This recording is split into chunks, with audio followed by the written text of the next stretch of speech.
नमस्कार विद्यार्थी मित्रांनो, सह्याद्री पार्ट 3 या भागामध्ये आपण सह्याद्री व सह्याद्री बाहेरील थंड हवेची ठिकाणे पाहणार आहोत। पूर्वीच्या दोन्ही व्हिडिओमध्ये आपण सह्याद्रीविषयी थोडक्यात माहिती तसेच सह्याद्रीतील उंच शिखरे, त्यांची उंची, जिल्हे याबद्दल माहिती दिलेली आहे। ज्यांनी कोणी ते व्हिडिओ पाहिले नसेल त्यांनी अवश्य पाहून घ्या आणि चॅनलला लाईक आणि सबस्क्राईब जरूर करा। तर विद्यार्थी मित्रांनो,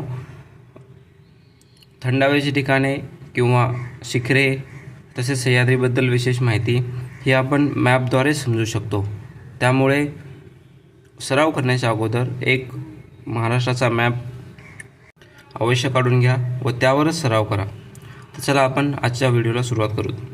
तर सह्याद्रीच्या पश्चिमेकडील थंड हवेची ठिकाणे ह्याप्रमाणे आहेत। जव्हार येथे पालघरमध्ये, माळशेज येथे ठाण्यामध्ये, माथेरान रायगडमध्ये, आंबोली सिंधुदुर्गमध्ये।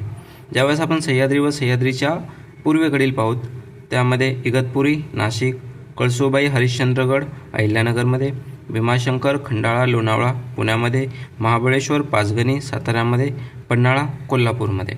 त्याचप्रमाणे तोरणमाळ हा नंदुरबारमध्ये आणि चिखलदरा अमरावतीमध्ये। तोरणमाळ आणि चिखलदरा हा सह्याद्रीचा पार्ट नसून हा सातपुडा डोंगर रांग जी की महाराष्ट्र आणि मध्य प्रदेशची सीमा निश्चित करतात त्यामधील हा पार्ट आहे। चिखलदरा हा गाविलगड टेकड्यामध्ये येतो। या व्यतिरिक्त